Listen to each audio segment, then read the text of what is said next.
Hi guys! So, we are here today to do a blind taste test challenge! Woo! So, ang goal namin for today is hulaan namin yung flavor ng Payless Extra Big! And it's so great today because we are hungry. I'm gonna now put on our blindfolds. I am done. Ang bango! I know this na.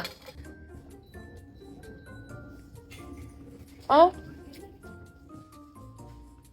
Ang hirap kumain. the flavor is flavoring. You know? Yes. It tastes like calamansi. Ano man yung sa maasim eh. Actually, amoy pa lang, alam mo na yung flavor kasi naamoy ko na yung calamansi. Yeah. Yes. Next one, please. Next. Ayun na. I I think it's extra hot. think it's spicy nga.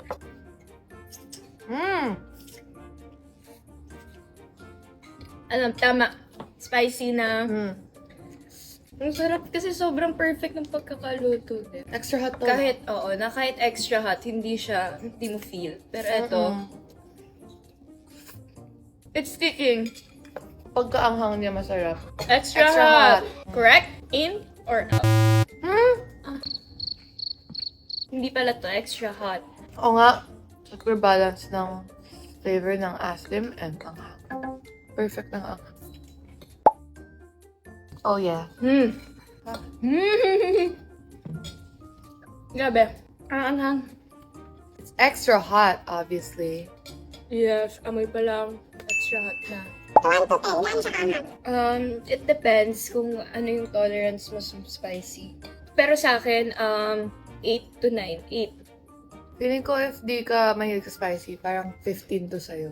Extra big na siya, tapos extra hot. And ang dami niya talaga, di ba? Yes, ramdam ko din sa ano. So, this is the Payless Extra Big, Extra Hot. Yes, and that's it for today's challenge. Hindi namin nahulaan yung second round kasi medyo spicy na kasi siya para sa atin eh. So, nung natikman namin yung extra hot, mas may spicy pa pala. Grabe. Kaya naman talaga busog sarap. I-try nyo na tong Payless Extra Big! Yeah! Woo!